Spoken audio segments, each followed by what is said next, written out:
Pershrim. Pernahkah Bapak dan Ibu merasa semakin sering makan roti, bukannya tambah bertenaga, malah tubuh makin lemas? Lutut cepat pegal, kepala terasa berat, bahkan berdiri terlalu lama pun jadi gampang goyah. Padahal roti sering dianggap sebagai makanan praktis yang aman. Teman sarapan, teman minum teh, teman perjalanan. Tapi kenyataannya, tidak semua roti cocok untuk usia kita. Beberapa jenis roti justru bisa mempercepat penuaan otak, melemahkan sirkulasi darah, dan membuat kaki kehilangan kekuatannya secara perlahan. Dalam cerita ini, saya Dr. Udi akan menunjukkan 3 jenis roti yang harus dihindari karena bisa mempercepat keroposnya kekuatan kita di usia 60-70 tahun. Dan 3 jenis roti yang justru bisa membantu menjaga keseimbangan tubuh, memperkuat daya ingat, dan memperlancar jantung, karena di usia ini, setiap gigitan bukan cuma soal rasa tapi soal masa depan kita. Roti putih pencuri diam-diam. Keseimbangan tubuh roti putih terlihat sederhana, lembut, mudah dikunyah. Banyak orang tua menganggap roti ini aman karena netral dan ringan di perut. Tapi di balik kelembutannya, roti putih menyimpan bahaya yang diam-diam menggerogoti kekuatan tubuh kita. Kenapa? Karena roti putih dibuat dari tepung terigu yang sudah disaring dan diproses habis-habisan. Bagian kulit dan inti gandum yang menyimpan vitamin, mineral, dan serat dibuang. Yang tersisa hanya pati kosong. Saat masuk ke tubuh, roti putih langsung berubah jadi gula dalam darah. Gula naik drastis, lalu turun tiba-tiba. Hasilnya, lemas sehabis makan. Pusing saat berdiri, kaki gemetar, sendi cepat capek, susah buang air besar. Dan yang paling bahaya, peradangan pelan-pelan terjadi di dalam pembuluh darah, terutama di kaki dan otak. Sirkulasi melemah, oksigen ke otak berkurang, daya ingat menurun. Banyak pasien saya yang datang mengeluh lutut nyeri, sering linglung, dan susah tidur. Setelah saya periksa pola makannya, mereka rutin makan roti putih setiap hari, kadang pagi dan malam. Apakah artinya kita tidak boleh makan roti sama sekali? Bukan, tapi kita harus bijak memilih jenisnya. Karena tubuh di atas usia 60 sudah tidak mampu lagi menghadapi naik turunnya gula darah dan peradangan ringan yang terus-menerus. Dan itulah sebabnya, kita harus tahu pilihan roti yang lebih sehat, yang bukan hanya mengenyangkan, tapi menguatkan dari dalam. Roti manis and pastry, kenikmatan semu yang merusak dari dalam. Ada aroma yang sulit dilawan ketika roti manis baru keluar dari oven. Harum mentega, gula karamel, lembutnya isi coklat, keju, atau krim. Seringkali, roti manis ini jadi hadiah kecil untuk diri sendiri. Saya sudah capek, boleh dong sedikit manis. Atau, ini kan cuma sepotong kecil untuk temani kopi. Tapi, Bapak dan Ibu, potongan kecil itulah yang diam-diam bisa menguras kekuatan tubuh kita secara perlahan. Roti manis dan pastry bukan sekadar roti. Mereka adalah perpaduan antara tepung olahan, gula putih, dan lemak jenuh seringkali menggunakan minyak terhidrogenasi atau lemak trans. Apa dampaknya? Gula darah melonjak tinggi, lalu anjlok tiba-tiba. Peradangan diam-diam menyebar, membuat sendi terasa lebih kaku dan nyeri. Kinerja otak menurun, fokus jadi pendek, dan daya ingat perlahan kabur. Lemak tidak sehat mengganggu sirkulasi, mempercepat penyempitan pembuluh darah. Beberapa pasien William, yang dulunya masih aktif berkebun atau jalan pagi, mengeluh jadi mudah lelah dan malas bergerak. Ketika saya telusuri, setiap sore mereka makan roti isi coklat atau keju sambil ngopi. Sebulan, 2 bulan efeknya belum terasa, tapi setelah 6 bulan mereka mulai sering pegal-pegal, merasa cepat marah, sulit tidur, dan lebih pelupa. Dan yang lebih berbahaya, lemak trans yang terkandung di dalam roti-roti manis ini tidak bisa dikeluarkan tubuh dengan mudah. Lemak itu masuk ke membran sel dan mengganggu kerja sel-sel tubuh termasuk otak dan otot. Apakah artinya kita tidak boleh menikmati makanan yang enak? Bukan. Tapi kita perlu memilih kenikmatan yang juga menyayangi tubuh kita. Roti manis dan pastry adalah bentuk kenikmatan sesaat yang diam-diam mengambil kekuatan yang telah kita kumpulkan bertahun-tahun. Ingat, di usia ini, Makanan bukan hanya tentang rasa, tapi tentang menghormati tubuh kita yang sudah bekerja keras selama puluhan tahun. Roti multigrain palsu tampak sehat, tapi melemahkan dari dalam bapak dan ibu. Pasti pernah lihat roti yang kemasannya bertuliskan multigrain, 12 grains atau made with whole wheat. Tampilannya coklat, ada biji-bijian di atasnya. Rasanya sedikit lebih padat dan harganya juga sering lebih mahal. Tapi tahukah Bapak dan Ibu, banyak roti multigrain yang sebenarnya tidak jauh berbeda dengan roti putih. Saya ulangi, multigrain tidak selalu berarti sehat. Kebanyakan roti jenis ini hanya menggunakan sedikit campuran biji, lalu ditambahkan pewarna coklat dan dipasarkan seolah-olah lebih sehat. Padahal, gandum di dalamnya sudah digiling dan disaring, kehilangan serat, vitamin, dan mineral alaminya. Banyak yang tetap menggunakan tepung terigu olahan sebagai bahan utama. Gula tambahan dan pengawet tetap dimasukkan agar tahan lama dan terasa enak. Hasilnya, karena tubuh kita masih mengalami lonjakan gula darah seperti makan roti putih, sirkulasi darah tetap terganggu. Dan yang lebih menyedihkan, kita merasa sudah memilih yang sehat padahal kenyataannya tidak. Saya pernah menangani seorang kakek, 67 tahun, yang dengan bangga bilang, "Saya sudah berhenti makan roti putih, Dok. Sekarang roti saya multigrain. Setiap pagi saya makan 2 potong." Tapi ketika diperiksa, kadar gulanya masih tinggi, kakinya sering kesemutan, ingatannya makin sering kacau. Setelah saya cek label roti yang dia beli, ternyata bahan utamanya tetap tepung terigu olahan dan gula. Label bisa menipu, tapi tubuh tidak bisa dibohongi. Di Motion 6 Pro 70 tahun, kita tidak lagi bisa mengambil risiko hanya karena kemasan terlihat meyakinkan. Kita perlu belajar membaca komposisi. Cari roti yang jujur, bukan hanya roti yang terlihat coklat di luar, tapi kosong di dalam. Ingat, multigrain belum tentu berarti whole grain. Made with wheat belum tentu menggunakan gandum utuh sepenuhnya. Jika roti itu tidak menyebutkan 100% gandum utuh sebagai bahan utama, maka kita perlu hati-hati. Bapak dan Ibu, kekuatan kita tidak bisa dipertaruhkan pada kemasan, tapi bisa kita jaga lewat pilihan kecil, termasuk dalam memilih sepotong roti. Roti gandum utuh 100%, pelindung diam-diam bagi kaki, otak, dan jantung. Di usia muda, kita makan untuk kenyang. Tapi di usia 60-70 tahun, makan bukan lagi soal mengisi perut, tapi soal melindungi tubuh, menjaga otak tetap tajam, kaki tetap kuat, dan jantung tetap berdetak tenang. Dan salah satu roti terbaik untuk itu adalah roti gandum utuh 100%. Bukan roti coklat biasa, bukan roti dengan sedikit biji-bijian di atasnya, tapi roti yang benar-benar dibuat dari seluruh bagian biji gandum kulit luar bran, inti germ, dan bagian dalam endosperm. Kenapa ini penting? Mami Hananomam.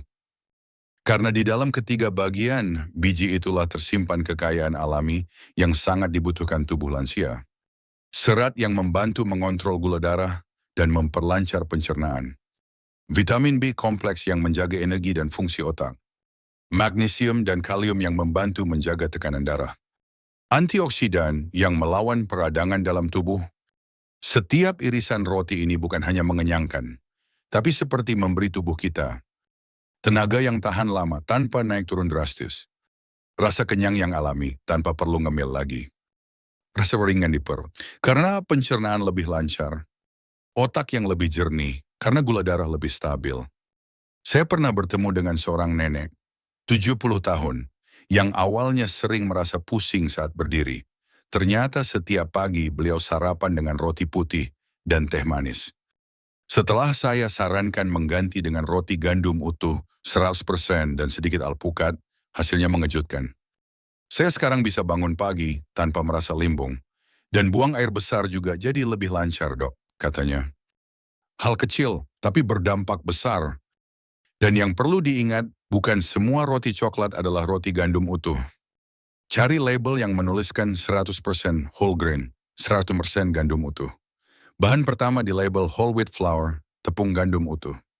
Karena di balik satu potong roti yang tepat, Ada keseimbangan yang dijaga, kekuatan yang dipertahankan, dan umur yang dipanjangkan dengan tenang. Roti OAT, teman lembut untuk jantung, usus, dan pikiran bapak dan ibu.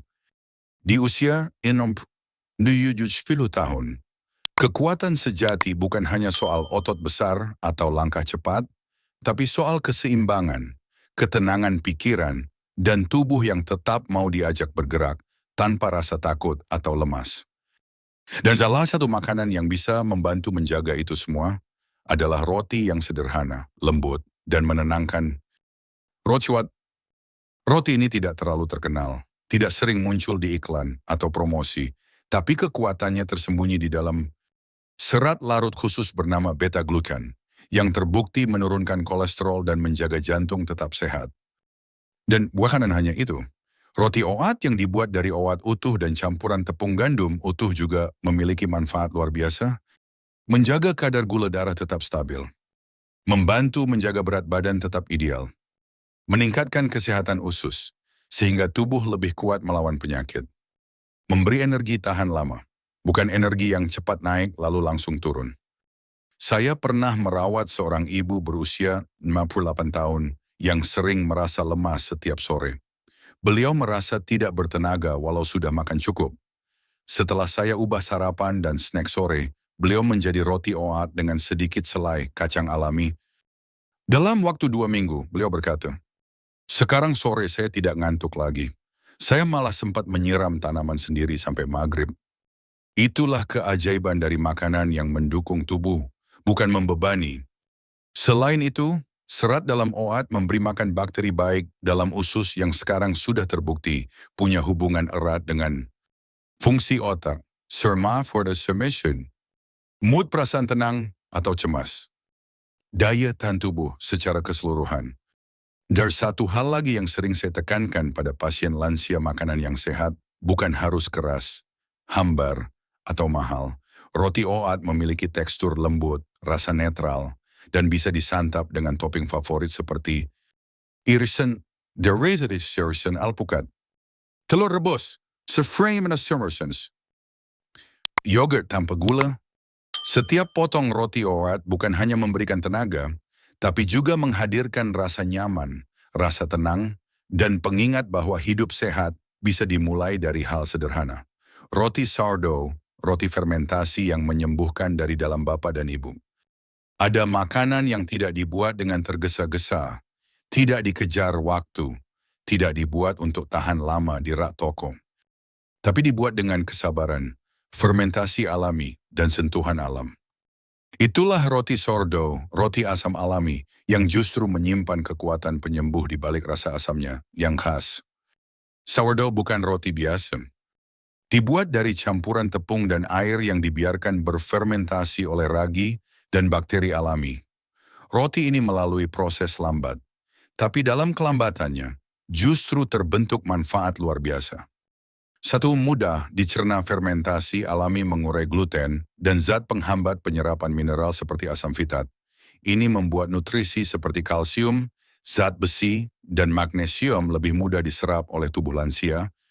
Banyak pasien saya yang sebelumnya kembung dan cepat lelah saat makan roti biasa, tapi tubuhnya merasa ringan setelah mencoba sourdough. I2, menyehatkan usus dan imun tubuh. Sourdough kaya akan bakteri baik probiotik. Ini membantu memperbaiki keseimbangan flora usus yang sekarang kita tahu sangat berkaitan dengan daya tahan tubuh, kesehatan mental, kualitas tidur, fokus dan diasya merkeman, surya awareness dan daya ingat. 3, mengendalikan gula darah. Fermentasi mengubah struktur karbohidrat dalam roti ini sehingga penyerapan gulanya melambat. Ini artinya, ada lonjakan gula darah mendadak, energi dilepas perlahan, risiko pusing, lemas, atau jatuh tiba-tiba bisa dikurangi. Saya masih ingat satu cerita dari seorang pasien pria, 71 tahun, penyintas stroke ringan. Setelah mengganti sarapan rotinya dengan sourdough dan sedikit telur rebus, beliau bercerita, "Saya merasa lebih tenang, tidak gampang marah dan tidak lagi gemetar saat jalan pagi." Bagi saya, itu bukan sekadar efek roti, Tapi bukti bahwa ketenangan bisa datang dari makanan yang memuliakan tubuh. Dan yang tak kalah penting, sourdough bukan hanya memberi makan tubuh, tapi juga memberi ruang bagi jiwa untuk bernapas. Baunya saat dipanggang, teksturnya saat dikunyah, dan rasa asam lembutnya seperti membawa kita kembali ke waktu yang lebih pelan. Saat hidup tidak tergesa, saat tubuh dan jiwa masih saling mendengarkan. Penutup sepotong roti, sebuah cermin dari kehidupan tentang menjaga kehormatan tubuh, martabat usia, dan harapan di tahun-tahun terakhir Bapak dan Ibu yang saya hormati. Ketika kita masih muda, makan adalah soal kenyang. Saat berusia 30-an, makan adalah soal energi. Tapi setelah 60 tahun, makan bukan lagi soal perut, makan adalah penghormatan. Penghormatan kepada tubuh kita yang sudah menemani puluhan tahun. Penghormatan kepada diri sendiri yang masih memilih untuk bangun, tersenyum, dan menjalani hari meski sendi mulai kaku, langkah mulai lambat, dan ingatan kadang menipis. Banyak orang mengira kesehatan hanya bisa dijaga lewat obat, rumah sakit, atau peralatan medis. Tapi saya percaya dan saya sudah melihatnya berulang kali bahwa penyembuhan paling kuat kadang datang dari hal yang sangat kecil.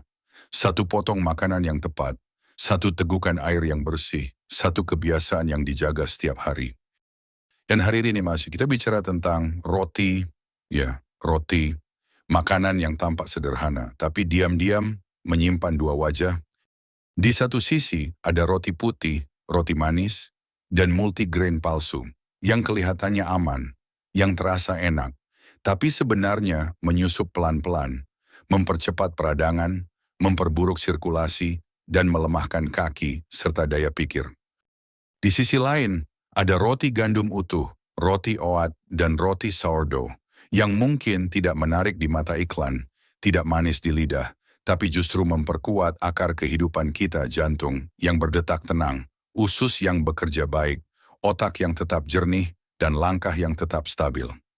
Saya tahu, di usia ini, mengubah kebiasaan bukan hal mudah. Kadang ada rasa capek, rasa buat apa, tapi Bapak dan Ibu, usia bukan alasan untuk menyerah, usia adalah alasan untuk lebih peduli. Tubuh Bapak dan Ibu bukan lagi muda, tapi justru karena itu, ia pantas dihormati.